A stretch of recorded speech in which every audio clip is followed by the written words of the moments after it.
आप देख रहे हैं फेस टॉक शो और आज हमारे साथ हैं एक ऐसी शख्सियत जिनकी शायरी लफ्जों से आगे जाकर दिलों में उतर जाती है। एक ऐसी शायरा जिन्होंने अपनी कलम से मोहब्बत, इंसानियत और औरत के जज्बात को नया स्वर दिया।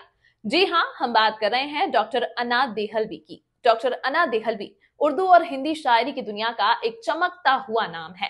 दिल्ली में जन्मी और उर्दू एकेडमी ऑफ अमेरिका से डॉक्टरेट हासिल करने वाली अना देहलवी आज अंतर्राष्ट्रीय मंचों पर भारत का नाम रोशन कर रही हैं। अब तक वह America, Canada, Qatar, Dubai, Muscat, Nepal और पाकिस्तान जैसे देशों में अपनी नज़में और गजलें पेश कर चुकी हैं, जहां उनके हर शेर पर तालियों की गूंज देर तक ठहर जाती है। देश के बड़े बड़े मुशायरों, जश्न बहार, शेर व शायरी मंच और कई राष्ट्रीय टीवी कार्यक्रमों में वह अपनी नायाब अदबी पहचान बना चुकी हैं। उनकी किताबें रंग ए अना, मौसम पीले फूलों का, पहचान, उसके नाम की आधी जिंदगी, तुम बिन, चुटकी भर रोशनी, आवाज ए गजल और आने वाली रचना तलाक उर्दू, हिंदी, अरब में मील का पत्थर मानी जाती है। डॉक्टर अना देहलवी को उर्दू एकेडमी पुरस्कार, दिल्ली रत्न, साहित्य गौरव, फेस राष्ट्रीय गौरव अवार्ड, मीना कुमारी पुरस्कार और शहर गजल सम्मान जैसे अनगिनत राष्ट्रीय और अंतर्राष्ट्रीय अवार्ड से नवाजा जा चुका है। वो सिर्फ एक शायरा नहीं बल्कि एक सोच है, एक एहसास है जो हर दिल को छू जाता है। आज फेस टॉक शो में हम बात करेंगे उनकी शायरी, उनकी जिंदगी और उस सफर की जिसने उन्हें अना देहलवी बनाया। तो आइए मिलते हैं डॉक्टर अना देहलवी से, जिनके रूबरू हैं सीनियर जर्नलिस्ट सूफी सैयद वाजिद अली। इस न्यूज के प्रायोजक है सर्वोकॉन, रखे सब कंट्रोल में। FMS इंफ्राटेक, रियल एस्टेट का भरोसेमंद साथी। Servo step for strong tomorrow और Ayaz perfumes. Hello precious viewers, in this very segment of Face Media I have with me is Ana Dehelvi. She needs no introduction as such। और एक उर्दू की अपनी शायराना है यहाँ, और ये शायरा हैं, ये किसी भी इंट्रोडक्शन की मोहताज नहीं है। उन्होंने डिफरेंट स्टेज पर अपने प्रोग्राम्स दिए हैं और लोग उनको, उस शख्सियत को अच्छे से पहचानते हैं। उर्दू अदब है, इसको जानते हैं। तो अना जी, आपका स्वागत है इस फेस ग्रुप में। और थोड़ा सा बताएं कि क्या जर्नी रही है, किस तरह से आपने ये सफ़र तय किया। मैं सबसे पहले तो मेरे देखने सुनने वाले जितने भी लोग हैं और आपको सभी को सलाम पेश करती हूँ, आदाब करती हूँ, प्रणाम करती हूँ, नमन करती हूँ। इस प्रोग्राम में मुझे याद करने के लिए शुक्रिया अदा करती हूँ, खासतौर पे वाजिद साहब आपका भी और डॉक्टर मुश्ताक अंसारी साहब का, फेस ग्रुप का, कि इस प्रोग्राम में मुझे उन्होंने इज़्ज़त अफजाई मेरी की और मुझे बुलाया और याद रखा, ये बड़ी बात है। तो मैं करीब सन 88 से मशायरे की दुनिया में, बल्कि सन 88 क्या कहूँ, सन 78 था, कुछ ऐसे ही था, पता नहीं, और सही से याद नहीं है। 12 साल की उम्र से मंच पे हूँ मुशायरे की दुनिया में, डाइस पर, और हिंदी उर्दू दोनों मंचों पर हूँ। दोनों ही हिंदी उर्दू के मंचों पे मुझे उतना ही प्यार मिलता है जितना कि पूरे देश, क्या दुनिया में, जितना मुझे उर्दू वाले करते हैं उतना ही हिंदी वाले भी। तो दोनों मंचों पर जाती हूँ और बहुत ज़्यादा पसंद इसलिए की जाती हूँ और हिंदी मंच पे इसलिए पसंद की जाती हूँ कि मैं आसान ज़बान में कहती हूँ। तो ऐसी शायरी होती है जो 101% लोग शायरी समझ सकें और उनको लिखने में और सुनने में और पढ़ने में मतलब समझ में आ जाए कि भाई अना ने कुछ कहा और हमारे सीधे सीधे क्लिक कर गई। ऐसी शायरी करती हूँ। मैंने करीब, मेरा सफ़र काफ़ी लंबा हो गया, 38 लगभग 40 के आसपास आने वाला है, 40 साल होने वाले होंगे मुझे। आप कुछ बता नहीं रहे, एज को बीच में रखते हैं। नहीं, मैं डरती वरती नहीं हूँ। मैंने सुना है कि औरतें जो है अपनी एज छुपाती हैं, मैं छुपाती नहीं हूँ। मैं थोड़ा सा मतलब कैलकुलेशन कर रहे थे बीच में। एक ज़माना हो गया मुझे इस दुनिया में आए हुए और काफी लंबा अरसा जी लिया और अभी भी हूँ, ये बड़ी बात है। अच्छा जी, एक सवाल बड़ा वो है, बड़े पर्टिनेंट है, वेरी इंपॉर्टेंट क्वेश्चन, कि दोनों लैंग्वेज में, दोनों ज़बानों में, दोनों भाषाओं में शायरी करना कितना डिफ़िकल्ट हो जाता है, और उस तरह से अपने ऑडियंस को मतलब बांधना, उनको समझाना, अपने उस इमोशंस को वहाँ तक पहुँचाना। कोई परेशानी नहीं है दोनों ज़बानों में। मुझे इसलिए परेशानी नहीं है क्योंकि मैं आम फहम ज़बान में शायरी करती हूँ, हिंदुस्तानी ज़बान में। तो हिंदी में भी जो कहती हूँ वो भी हिंदुस्तानी ज़बान होती है, उर्दू में भी जो कहती हूँ वो वो भी हिंदुस्तानी ज़बान होती है, इसलिए मुझे कोई परेशानी नहीं होती। और बहुत कोई मैं संस्कृत में नहीं कहती या मैं कोई फारसी में नहीं करती शायरी, मेरी सीधी सीधी उर्दू है, जो हिंदुस्तानी ज़बान जो हम बोलचाल में बोलते हैं वो मेरी ज़बान है, उस ज़बान में शायरी करती हूँ। अच्छा, जब आपने कैसे सोचा कि मेरे को शायरा ही बनना है, किस तरह से आया कि मुझे एक पोइट बनना है? नहीं, मुझे शायरी विरासत में मिली हुई है। मेरे ननिहाल की तरफ से मेरे मामू, मेरे ननिहाल में मतलब कई लोग शेर कहते थे और मेरी माँ खुद शेर कहती थी, तो मुझे वहाँ से माँ को देख देख के और मामू को देख देख के शायरी कहने का शौक बढ़ा। और मैं 8 साल की उम्र से शेर कह रही हूँ, जब तक बंदियाँ किया करती थी। वही तो, इतनी टेंडर एज, इतनी छोटी सी उम्र में इसमें एकदम कदम रख देना, उस पर फिर यहाँ इतना मकाम हासिल करना। अम्मी मेरी देखो डॉक्टरी दुनिया में थी, मेडिकल लाइन में थी, तो इसलिए उन्होंने बहुत चाहा कि मैं डॉक्टर बन जाऊं। मगर आज अल्लाह का एहसान है कि उर्दू लिटरेचर पे मुझे 3 डिग्री मिल चुकी हैं। एक अलीगढ़ यूनिवर्सिटी, एक मुझे मिली है यहाँ से जर्मनी से और एक न्यूयॉर्क से। तो मेरे पास अब मेरे नाम के आगे जो है डॉक्टर भी जुड़ गया है। ये मेरी खुशकिस्मती है कि मुझे डॉक्टर अना दहलवी कहा जाता है। तो मुझे शायरी में जो भी मैंने कहना शुरू किया, मेरे हालात थोड़े से हमारे यहाँ कमज़ोर थे, मेरे फादर नहीं थे, तो अम्मी ने ही पाला था हम दोनों बहन भाइयों को। तो मम्मी बीमार पड़ गई और मैं 12 साल की उम्र में, फिर एक साहब थे कमाल जैसी साहब और नसीर नादान साहब, और मेरे एक डॉक्टर अंकल हैं, मेरे खुद के मामू जो अच्छे बाबू करके डॉक्टर अच्छे बाबू, तो उन्होंने चाहा कि मैं मुशायरे की दुनिया में जाऊं और मुशायरे पढ़ूं। तो मेरा नाम हुआ करता था रुबीना खान। तो उन्होंने कहा कि ना ये नाम मुशायरे की दुनिया में शायरी के हिसाब से ठीक नहीं है, आप गज़ल में जो नाम रखें तो वो बड़ा छोटा सा बड़ा खूबसूरत सा नाम होना चाहिए। तो मैं कुछ नाम सजाता हूँ आपको। तो कमाल जैसी साहब बोले, कहने लगे कि मैं आपको 2-4 नाम बताता हूँ, उसमें कोई नाम आप सेलेक्ट करें, आप खुद बताएं कि आपको पसंद है। तो मुझे ये अना नाम अलग थलग लगा, क्योंकि पूरे देश क्या दुनिया क्या कहीं भी इस नाम की शायरा ना हिंदुस्तान ना पाकिस्तान में कहीं भी नहीं थी। अना दहलवी के नाम से मैं मशहूर हुई, वो अना नाम मेरा वहाँ से पड़ा।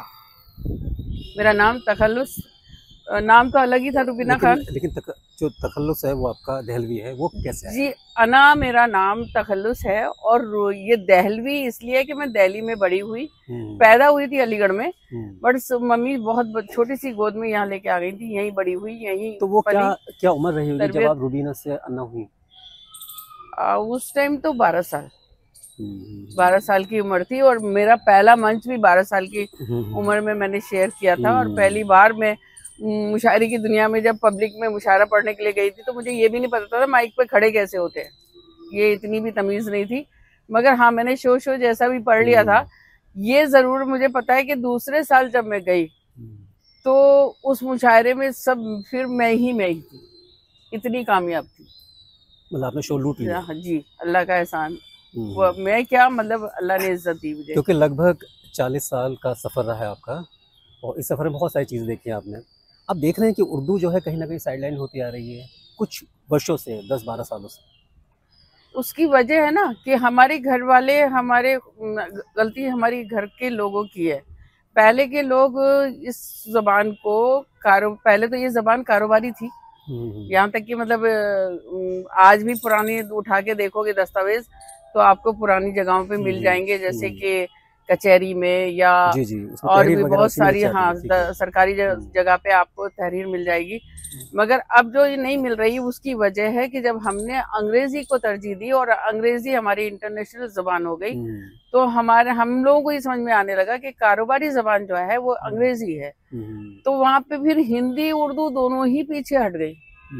नहीं, हिंदी का तो अभी भी ठीक है, लेकिन जहाँ तक उर्दू की बात है कि उर्दू में देखा है कि उर्दू के जो मुशायरे हुआ करते थे वो अब बहुत ज्यादा उर्दू को अभी इस वक्त जो है आपको तो पता ही है कि दूसरी जबान का दर्जा दिया गया है, मगर वो नहीं के बराबर ही है, ऐसा कोई खास उसका। लेकिन जो उर्दू का एक अपना होता था ना, एक कि प्रोग्राम्स हो रहे हैं, मुशायरे हो रहे हैं, इवेंट्स हो रहे हैं, बहुत सारी चीजें इवेंट आज भी होते हैं, चल बसे हैं, आज भी होते हैं। ये कोरोना ने जो बीच में लोगों की कमर तोड़ी, कोरोना आया उसके बाद जो थोड़े से प्रोग्रामों में कमी हुई है, मगर ऐसा नहीं है कि प्रोग्राम नहीं हो रहे। मैं आज भी मतलब कर्नाटक होके आई हूँ, अयोध्या होके आई हूँ प्रोग्राम पढ़ के, और अभी फिर मैं झारखंड जाने वाली हूँ। और आज भी मेरा प्रोग्राम है, तो उर्दू के चाहने वाले खत्म नहीं हुए। देखिए उर्दू के चाहने वाले गैर मुस्लिम में ज्यादा पैदा हो गए। हमारे यहाँ तो जबान है ही है, मगर हमारे यहाँ तो बहुत से लोग नहीं भी पढ़ा रहे हैं। मतलब ये हमारे माँ बाप की गलती है कि हमारे माँ बाप जबान संभालने के लिए ही चाहे 5 क्लास पढ़ा देते उर्दू। अब वो लोग क्या कर रहे हैं कि शुरू से ही वो इंग्लिश मीडियम में बच्चे को डाल देते हैं, तो वहाँ पढ़ने का मौका ज्यादा मिलता नहीं है, और उर्दू उन बच्चों को फिर भी आ जा रही है जो लोग इस्लाम से या कुरान से जुड़े हुए हैं, तो उर्दू वो सीख जाते हैं। क्योंकि कुरान की जो अरबी जबान है वो उर्दू सिखाने में बहुत आसानी से उर्दू बच्चों को आ जाती है कुरान पढ़ने के बाद। कहने का मतलब है जो 5 क्लास तक पढ़ते थे सिर्फ यह कि प्रोनाउंसिएशन तो ये जबान उनकी सुधर जाती है, उनका तलफ़ुज़ सुधर जाता है, और उर्दू इस हद तक गायब नहीं होती कि लोग ये शीन काफ दुरुस्त जो हो जाते हैं उनके लोगों के। मतलब अब ज्यादातर बहुत से लोग बच्चे ऐसे हैं जो उर्दू पढ़े नहीं है, मगर क्योंकि उस तरबियत में माँ बाप के माहौल में रहे हैं तो उर्दू थोड़ी बहुत जबान बोल लेते हैं, बाकी वो पढ़े लिखे नहीं है उर्दू। जी। अच्छा, अब शायरा मतलब बहुत सारे आपके जो शायराना आपका रहा है, बहुत बड़ी एक सफर आपने तय किया, उसमें आपको आपने कौन सा अच्छा लगता है? बहुत स्ट्रगल किया है मैंने, बहुत लंबा नहीं, वो मैंने पहले भी कहा था कि आपने संघर्ष तो किया, लेकिन इस संघर्ष के दौर में आपको कोई क्या चीज़ें ऐसी रह गई जो अभी भी याद हैं आपको, भूली नहीं है? और दूसरा ये है कि क्या ऐसे शेर हैं जो आपके बिल्कुल दिल के बड़े नज़दीक हैं और आप हर स्टेज पर उसको गुनगुनाना चाहती हैं? हाँ, मेरी कुछ गज़लें हैं, कुछ बहुत चुनिंदा गज़लें हैं जो मैं बहुत पसंद करती हूँ। उसमें कुछ कतात भी हैं, कुछ, और मैंने करीब 10 से ज़्यादा नातें जो हैं ETV के लिए पढ़ी हैं। वो ETV पे डेली रमज़ान में आती थी, और वो नातें इतनी मशहूर हुई कि फिर पाकिस्तान गई, पाकिस्तान मेरी नात खां उसको पढ़ रहे, मेरे ही तरन्नुम में पढ़ रहे हैं, और मेरी ही नातें हैं वो। और उसके अलावा मेरी करीब 8 किताबें आ चुकी हैं। एक सबसे पहले 94 में ही आ गई थी पहली किताब मेरी। मतलब बहुत कम लोग हैं जो बहुत खुश नसीब हूँ मैं कि मेरी इतनी कम एज में पहली किताब आ गई थी। जब मैं पाकिस्तान गई भी नहीं थी, मेरी किताब वहाँ पहुँच गई थी, पहले मेरी शायरी वहाँ पहुँच गई थी पाकिस्तान में। तो इसका मतलब यह है कि किताब हमें जिंदा रखेगी, मुशायरे हमें जिंदा नहीं रखेंगे। मुशायरे एक जरिया है। मैं घर चलाने के लिए मुशायरे की दुनिया में उतरी थी और ये सोचा था कि दाल रोटी चलाऊंगी, मगर अल्लाह ने मुझे इस कदर इज्जत, मेरी माँ की दुआओं के सिले में, और बस बुजुर्गों की बहुत मानने वाली हूँ, इज्जत करती हूँ सभी को, तो उन सब की दुआओं के सिले में मुझे अल्लाह ने इतनी इज्जत दी कि आज उसी के ज़रिए घर भी है, सब कुछ है, उसी के ज़रिए है। भाई की शादी ब्याह की और उस भाई को जॉब वॉब सरकारी लगवाई। आज छोटा भाई सरकारी जॉब में है, और मैं क्योंकि मैं इतनी बिजी रहती हूँ तो जॉब मुझे भी मिल रही थी, मैंने की नहीं। तो मैं आपको अपनी एक पसंदीदा गज़ल सुनाती हूँ, सुनिएगा। गज़ल का मतलब पेशी खिदमत है, समाते हैं। ये प्यार भरा लहजा दिलगीर ना बन जाए, ये प्यार भरा लहजा दिलगीर ना बन जाए, कह कह के गजल मुझ पर वो मीर ना बन जाए, कह कह के गजल मुझ पर वो मीर ना बन जाए। और शेर समाप्त करें। लाना है ख्यालों को एहसास के कागज पर, लाना है ख्यालों को एहसास के कागज पर, डरती हूँ कहीं तेरी तस्वीर ना बन जाए।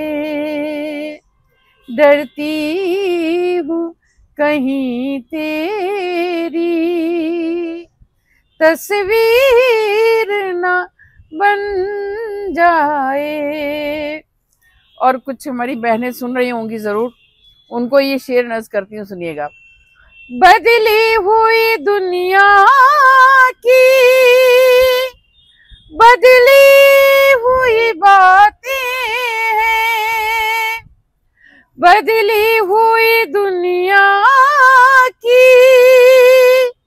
बदली हुई बातें हैं।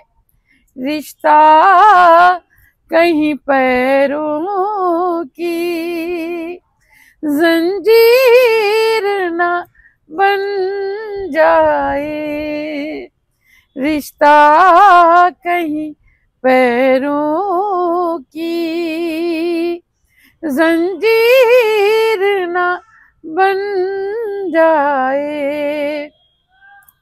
इसमें एक शेर है, भाई साहब आपको नज़ करती हूँ, क्योंकि आप मीडिया से जुड़े हुए, हम मीडिया वाले हैं, और ख़ास तौर पे आज की तो एंकरिंग आप कर रहे हैं, और इतने खूबसूरत आदमी हैं, इतने सलीके के, और इतने मुझे बहुत पसंद है। आप ये शेर आपको नज़ करती हूँ।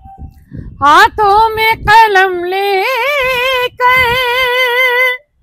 मैं सोचती रहती हूँ, हाथों में कलम लेकर मैं सोचती रहती हूँ।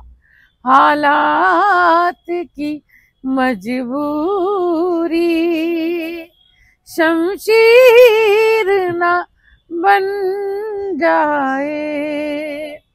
हालात की मजबूरी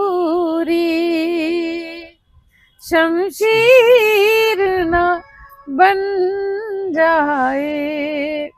शेर अच्छा नहीं लगा? बहुत अच्छा लगा, बहुत अच्छा लगा तो बहुत, दाद वाद बहुत, भी दे दिए। आखिरी शेर गजल का, बाकी शेर जी, छोड़ते हुए ये शेर पढ़ती हूँ, सुनिएगा।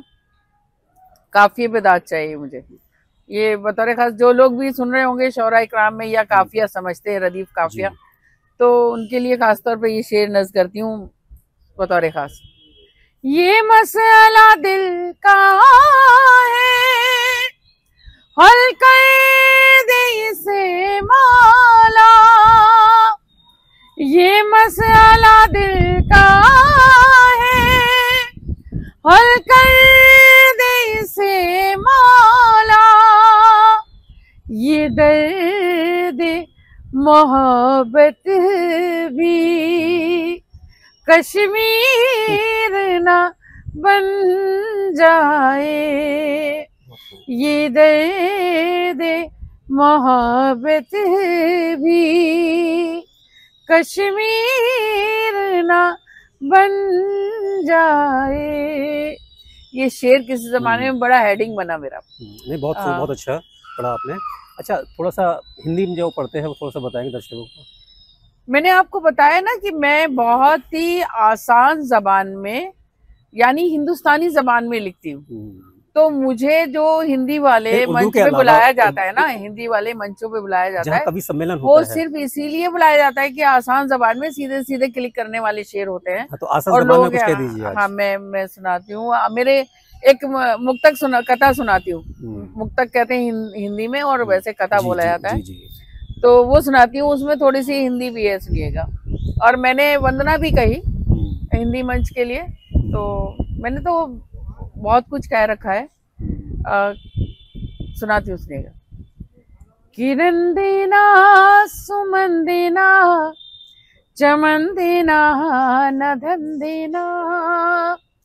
किरण देना, सुमन देना, चमन देना, न धन देना। वतन वालों मुझे तो सिर्फ इतना सा वचन देना। वतन वालों मुझे तो सिर्फ इतना सा वचन देना। अनादिल में मेरे कोई तमन्ना है तो इतनी है। अनादिल में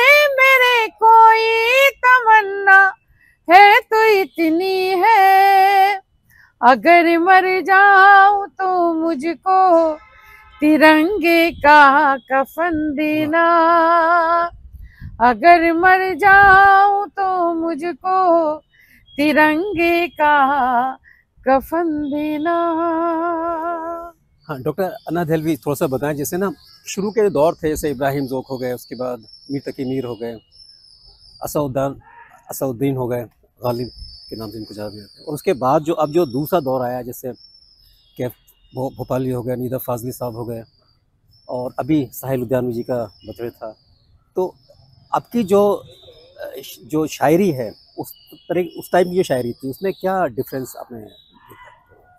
फर्क मैं बताती हूँ ना कि पहले जो था, लोगों ने फारसी का इस्तेमाल ज्यादा किया शायरी के अंदर। अरेबिक होते थे, उर्दू होती थी, वो फारसी होती जी थी। जी, उर्दू मतलब फारसी को वो समझते थे, और कहते भी हैं कि जिन्हें फारसी आती है वो बहुत अच्छी शायरी कर सकते हैं और शेर कहते हैं। तो पिछले जमाने में, पहली बात तो हमारे ये पुराने जो थे, चाहे वो मीर तकी मीर हो, चाहे दाग हो, चाहे अल्लामा इकबाल हो, चाहे वो ज़ौक़ हो या चकबस्त, मतलब जो भी है, मतलब गालिब हो, एवन गालिब हो, उन्होंने कोई टॉपिक हम लोगों के लिए छोड़ा ही नहीं। इतना कुछ कह डाला है, इतना कि हम उसमें से भी अगर कुछ निकालने की कोशिश कर, हाँ फिर उसके बाद हमारे से पहले जो आए, जैसे वो निदा फाजली हैं, बशीर बस साहब हैं, कुमार साहब हैं, या क्या नाम है, अमीरा का गजलबाज थे, या फिर मतलब चाहे बहुत बड़े बड़े नाम, डॉक्टर राहत इंदौरी, वसीम बरेलवी अभी भी हैं। तो ये जितने भी लोग हैं, वाली आसी, तो ये बड़े बड़े लोग, जो लोग, उन्होंने भी बहुत कुछ कह के छोड़ दिया और इतना कुछ कह दिया। अब हम उसमें से भी कोशिश कर रहे हैं, कोशिश करते हैं कि मतलब कहीं हद तक उनको छूने की कोशिश करते हैं, वहां से कहीं कुछ निकल आता है।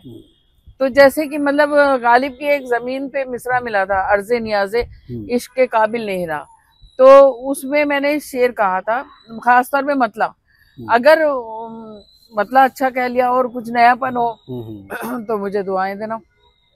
उनका था कि वो अर्ज़े नियाज़े इश्क के काबिल नहीं रहा। मैंने कहा मतलब कि दिल जिस मकाम पर था वहां दिल नहीं रहा, दिल जिस मकाम पर था वहां दिल नहीं रहा, कमबख्त खो गया है कहीं मिल नहीं रहा, कमबख्त खो गया है कहीं मिल नहीं रहा। कल जिसको मैंने प्यार के मतलब सिखाए थे, कल जिसको मैंने प्यार के मतलब सिखाए थे, अब उसका प्यार भी मुझे हासिल नहीं रहा, अब उसका प्यार भी मुझे हासिल नहीं रहा।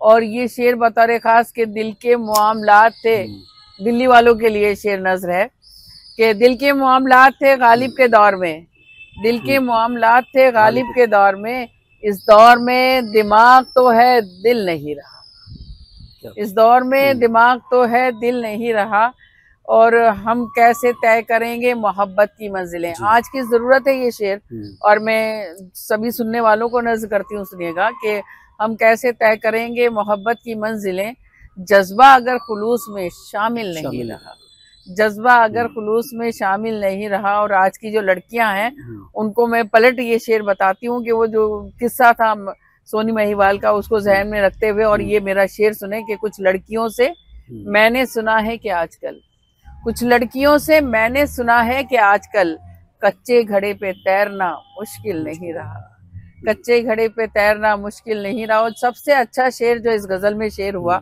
वो शायरी के हवाले से शेर पढ़ती हूँ, सुनिए कि कुछ, मैं गहरे पानियों की ग़िज़ा बन के रह गई, मैं गहरे पानियों की ग़िज़ा बन के रह गई, सैलाब ऐसा आया कि साहिल नहीं रहा, क्या बात है, सैलाब ऐसा आया कि साहिल नहीं रहा।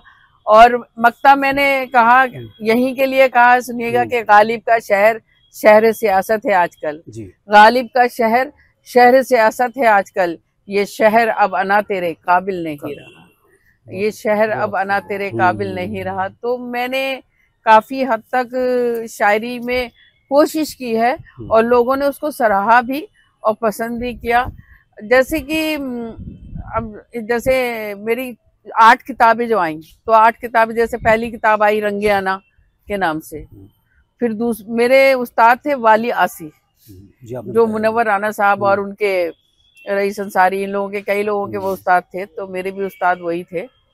तो रंगियाना के नाम से पहली किताब आई, फिर दूसरी किताब मौसम खिले फूलों का, जो पहले तो उर्दू में आई थी। ये दोनों उर्दू में हैं? नहीं, दूसरी पहली किताब उर्दू में ही आई। नहीं, जैसे आपके 8 संस्करण जो आप बता रहे हैं ना, पहली किताब उर्दू में आई, बाकी हिंदी में। फिर दूसरी किताब हिंदी में आई मौसम पीले फूलों का, फिर तीसरी किताब हिंदी में आई, क्योंकि मैंने देखा कि वो गायब हो गई एकदम, इतनी ज्यादा बिक गई, इतनी ज्यादा निकल गई कि वो बची नहीं। तो फिर मैंने हिंदी में दूसरी एक और छापी पहचान के नाम से, तो वो हिंदी में आई देवनागरी में। फिर चौथी किताब उर्दू में आई, उसके नाम की आधी जिंदगी।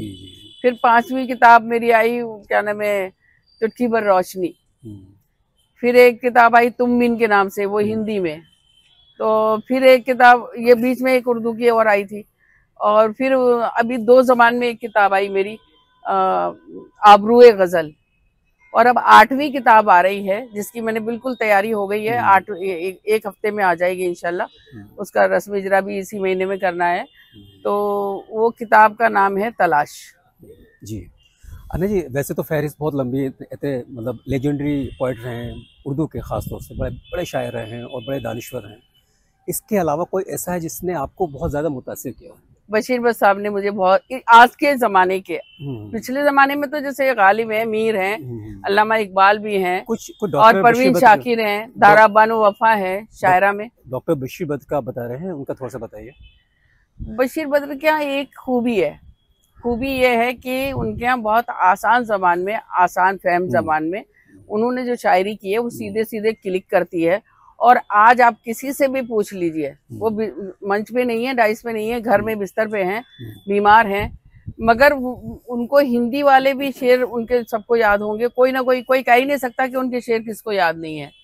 आप कॉलेज के बच्चे हों, चाहे छोटे बच्चे हों या बड़े हों, उनके शेर उनको सबको याद होंगे। या फिर जैसे राहत इंदौरी है, जॉन एलिया है, इस टाइप ये लोगों ने शायरी ऐसी की है कि लोगों को जहन में चढ़ी हुई है। देखिए जॉन एलिया तो बहुत ज्यादा जो कॉलेज गोअर्स हैं, वाले हैं, उनको बड़ा। अहमद फराज भी उसी में गिनती आती है उनकी भी, और गाया भी है ना जिन लोगों ने, तो इनको गाया है तो इसलिए ज्यादा इसमें। अच्छा, सुदर्शन फाकिर को भी सुना आपने? सुदर्शन फाकिर, पत्थर के खुदा, पत्थर के सनम, पत्थर के इंसान। जी, बहुत अच्छी गजल है वो भी। जी। तो मैं जो लोग हैं जैसे निदा फाजली, अब मैं पसंद करती थी उन्हें भी। हमारे जगजीत सिंह जितना भी गाया है, निदा फाजली और सुदर्शन फाकिर को गाया है। जी। तो उनका दास ने जो गाया वो राशिद को गाया है। जी। अब पाकिस्तान में जैसे मेहंदी हसन ने सबसे ज्यादा, अहमद फराज, अहमद फराज को, इनको और बहुत सारे लोगों को गाया, बहुत गाया। तो वहाँ के कई सारे शायर हैं जो इसीलिए फेमस हुए कि उन्हें गाया बहुत गाया गया। जी। और निदा फाजली को भी सबसे ज्यादा जगजीत ने इतना गाया है कि किसी ने शायद नहीं गाया होगा, किसी को भी नहीं गाया होगा उन्होंने इतना जितना निदा फाजली को गाया। तो खैर वो शायरी, खैर बहुत अच्छे शायर भी बहुत बड़े थे, अच्छे शायर थे। बिल्कुल, मतलब उनका कोई सानी ही नहीं था उस टाइम। जी। दूर तक। चलो, तो अपने अपने वक्त में जो लोग आते गए वैसे वैसे शायरी करते गए, हम भी उसी वक्त में है। कल आने वाले लोग ये कहेंगे कि हो सकता है कि नहीं, हमसे अच्छी शायरा थी अना दहलवी, कहेंगे डॉक्टर अना दहलवी, या फिर जैसे हम परवीन शाकिर को कहते हैं कि बड़ी शायरा, या आज के दौर की सबसे बड़ी शायरा, या दारा बानो वफा को कहते हैं हिंदुस्तान की सबसे बड़ी शायरा। तो अब मैंने पूरी दुनिया में जो आधी दुनिया घूम रखी है, मैंने कोई ऐसी जगह नहीं बची है, अमेरिका हो, लंदन हो, कनाडा हो, मतलब मेरे कम से कम 6-7 पासपोर्ट भर चुके हैं। इतने तो सफर किए हैं बचपने से, हिंदुस्तान से लेके बाहर तक। यहाँ का सफर कैसा लगा आज फेस मीडिया के सामने? यहाँ तो मैं अक्सर, मुझे मौका देते रहते हैं डॉक्टर मुश्ताक अंसारी साहब जो है, वो मुझे बेपनाह मोहब्बत करते हैं और मेरे फैमिली मेंबर्स के तरीके से ही हो गए हैं। एक तरीके से उन्होंने मुझे बहन कह रखा है, छोटी बहन की तरीके। और फेस ग्रुप बहुत अच्छा है, सब एक शख्स उसमें बहुत ही प्यार करने वाला और जुड़ने वाला है, तो सबको सपोर्ट करते हैं और इतने बड़े बड़े इवेंट करते हैं। अल्लाह उन्हें हिम्मत दे, हौसला दे कि वो सबको लेके चलते हैं। हिंदू, मुस्लिम, सिख, ईसाई सभी उनसे जुड़े हुए हैं, कोई ऐसा नहीं है हिंदुस्तान में। उनके इवेंट में जब चले जाओ तो ये नहीं लगता कि हम कहीं भी बटे हुए हैं। हिंदुस्तान यही है, जो कुछ है वो यही हिंदुस्तान है, इसी को हिंदुस्तान कहते हैं। तो इस तरीके के लोगों को, सबको ही इवेंट करना चाहिए जो हिंदुस्तान को जोड़ के रखे हुए, उसको कहते हैं डॉक्टर मुश्ताक अंसारी जी। मैं तहे दिल से आपका शुक्र अदा करूंगा कि आपने वक्त निकाला और फेस मीडिया के दर्शकों को आपने अपनी शायरी से रूबरू किया, और आते रहिएगा, मिलते रहिएगा। मैं इसको अब सोच तो रही थी कहाँ पे खत्म करूँ, कुछ कहाँ कह पे दीजिए, अंजाम जाते दूँ आते इस हाँ, नहीं प्रोग्राम कुछ को। गुनगुना दीजिए। हाँ, मैं सोच ही रही थी तो ये सोचना नहीं है, कह दीजिए ना, जी जी जी जी, फेस मीडिया के दर्शक हैं, एक 4-6 हैं। शेर्स पढ़ देती हूँ गजल के, हम्म, क्योंकि मेरी फेमस गजल है वो भी। जी। मतलब पेशे खिदमत नहीं है नहीं, आपकी समाप्ति। तो बहुत मकबूलियत हुई है, बहुत सारी गजलें ऐसी बहुत ज्यादा मकबूल हुई हैं, बहुत पॉपुलर हुई हैं। कुछ ऐसा पढ़ दिए जो वाकई में आपको लगता है कि आपके भी बड़े करीब है और यहाँ के दर्शकों के लिए बड़ा। अरे अभी जिक्र हो रहा था, मैं नाम नहीं लेना चाहती, मतलब जो है ना, मैं अभी इस प्रोग्राम में गई थी तो आप यकीन नहीं करेंगे कि मैंने उसमें सारा जो पढ़ा, जितना भी पढ़ा, तिरंगे पे पढ़ा और देशभक्ति पे पढ़ा। तो जब मैंने आखिरी गीत पढ़ा तो गीत पढ़ते पढ़ते आखिर में सारे लोग खड़े हो गए, और उसमें इंद्रेश जी भी बैठे हुए थे, डॉक्टर कुमार इंद्रेश, वो भी खड़े होके ताली बजा रहे थे। तो ये मेरे लिए फख्र की बात थी कि वो आखिरी गीत में उन्होंने बिल्कुल आखिरी टुकड़े में उस गीत को बहुत ही इज्जत दी, और उन्होंने सभी लोगों ने मिलके तो जाते जाते वही वही पेश कर दीजिएगा। खड़े खड़े हो जाएं क्या? नहीं, मुझे आपको खड़ा नहीं करना है, आप बैठे रहिए, क्योंकि ये इंटरव्यू है, कोई इवेंट तो है नहीं, कोई मुशायरा तो हो नहीं रहा है यहाँ। मैंने मतलब आई थॉट कि जो आपका नहीं, जो आखिरी में अगर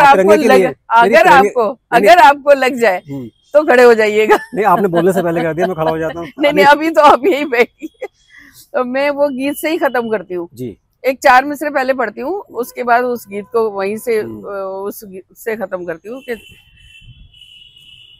दिल में जो है मेरे अरमान भी दे सकती हूँ, दिल में जो है मेरे अरमान भी दे सकती हूँ, वक्त पड़ जाए तो संतान भी दे सकती हूँ, मुल्क से अपने मुझे इतनी मोहब्बत है अना, मुल्क से अपने मुझे इतनी मोहब्बत है अना, मैं तिरंगे के लिए जान भी दे सकती हूँ, मैं तिरंगे के लिए जान भी दे सकती हूँ। और एक 4 मिसरे मुझे याद आ गए, जैसे कि ये चला रहे हैं हिंदू मुस्लिम सिख ईसाई लेकर, सबको लेकर, पूरे देश को लेकर चल रहे हैं डॉक्टर मुश्ताक अंसारी साहब, और ये फेस ग्रुप जो बहुत बढ़िया काम कर रहा है, इसको तो मेरा ये मानना है कि सभी को यही काम करना चाहिए जो ये कर रहे हैं। और इस देश में आज जरूरत है, इसलिए कि जब लोग मुट्ठी भर लोग, जो सियासी लोग आपस में सबको बांटने का काम कर रहे हैं, वहाँ ये जोड़ने का काम कर रहे हैं। मुट्ठी भर है वो मुट्ठी भरी है, उनकी औकात नहीं है। अगर हम सब मिल जाएं और एक हो जाएं तो वो कुछ बिगाड़ नहीं सकेंगे उनका।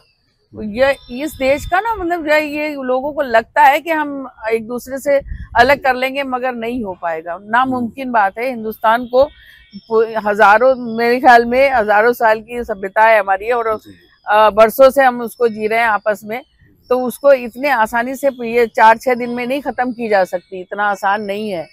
तो 4 मिसरे और पढ़ती हूँ कि उसी हवाले से आपने कहा था ना, हिंदी उर्दू की बात की थी, तो फूल के रंग को तितली के हवाले कर दूं, फूल के रंग को तितली के हवाले कर दूं, गालिबो मीर को तुलसी के हवाले कर दूं, आज आपस में मिला दूं मैं सगी बहनों को, आज आपस में मिला दूं मैं सगी बहनों को, यानी उर्दू को मैं हिंदी के हवाले कर दूं, यानी उर्दू को मैं हिंदी के हवाले कर दूं। और मैं सुनने वाले, जो देखने वाले हैं भाई साहब, मैं ये बताना चाहती हूँ कि मैं गजल, नाते, हमद, नज्म, ये सब कुछ लिखती हूँ, मुक्तक व कतात, उसके अलावा मैं गीत भी गाती हूँ, और गीत मेरे जो है ना सब तरीके के, ज्यादातर देशभक्ति के या फिर श्रृंगार के होते हैं। तो इश्किया, तो मैं वही जिस गीत के लिए मुझे कहा है आपने उस वो गीत को इंडिया, मैं दूरदर्शन से उस जमाने से जुड़ी हुई हूँ जब कोई चैनल नहीं होता था, सिर्फ दूरदर्शन होता था। मैं उसकी बज़्म की निजामत किया करती थी, मैं एंकर हुआ करती थी उसकी। और ईटीवी जब स्टार्ट भी नहीं हुआ था, जब मैंने ईटीवी के लिए काम किया, मैं और अर्जुन, महाभारत का अर्जुन, हाँ, हम दोनों एंकर थे उस प्रोग्राम में। तो मैंने काफी जी में भी उसमें सबका ही निजामत और एंकरिंग की है। तो मैं आपको वो गीत, वो मेरा फिल्माया गया था, वो गीत मैं आपको सुनाती हूँ। शान है मेरी जान है मेरी, शान है मेरी जान है मेरी, ये ही मेरी पहचान। शान है मेरी जान है मेरी, ये ही मेरी पहचान। मेरा भारत मेरा इंडिया मेरा हिंदुस्तान। शान, देखिए आप कह रहे थे कि मैं खड़ा हो जाऊं, खड़े होने की जरूरत नहीं है, आप बैठ के ताली बजा दो तो मुझे बहुत अच्छा लगेगा। हालांकि सामने मेरे पास ऑडियंस नहीं है और वो सुन रही होगी, जरूर ताली बजा रही होगी, सुनिएगा। शान है मेरी जान है मेरी, शान है मेरी जान है मेरी, ये ही मेरी पहचान। मेरा भारत मेरा इंडिया मेरा हिंदुस्तान। शान है मेरी जान है मेरी। दूध की गंगा शहद की जमुना, जीवन के दो धारे, जीवन के दो धारे। ताज अजंता और इलोरा, कितने धाम हमारे, कितने धाम हमारे। हरे हरे मैदान हमारे, भरे भरे खलिहान। मेरा भारत मेरा इंडिया मेरा हिंदुस्तान। शान है मेरी जान है मेरी, ये ही मेरी पहचान। मेरा भारत मेरा इंडिया मेरा हिंदुस्तान। और एक बंद पढ़ती हूँ, ये खास तौर पे जो सुन रहे होंगे हिंदुस्तानी और जो कहते हैं कि हिंदुस्तान में मुसलमान ऐसे हैं, तो ये अना दहलवी मुस्लिम लड़की ये बंद उनको नज़ करती है, सुनिएगा। हिंदू मुस्लिम सिख ईसाई, सबको जान से प्यारा, सबको जान से प्यारा। हिंदू मुस्लिम सिख ईसाई, सबको जान से प्यारा, सबको जान से प्यारा। मेरी मस्जिद मेरा गिरजा, यही मेरा गुरुद्वारा, यही मेरा गुरुद्वारा। कंकर कंकर मेरे वतन का है मेरा भगवान। मेरा भारत मेरा इंडिया मेरा हिंदुस्तान। शान है मेरी जान है मेरी, ये ही मेरी पहचान। मेरा भारत मेरा इंडिया मेरा हिंदुस्तान। और आखिरी बंद पढ़ती हूँ और फिर आपसे इजाजत, सुनिएगा कि ये बंद अगर शायरी हो गई हो तो सुनिएगा। जन्नत से भी सुंदर अपने है कश्मीर की वादी, है कश्मीर की वादी। जन्नत से भी सुंदर अपने है कश्मीर की वादी, है कश्मीर की वादी। चांदी की डोली में जैसे किरणों की शहजादी, किरणों की शहजादी। गगन चूमता हुआ हिमालय, देश का है सम्मान। मेरा भारत मेरा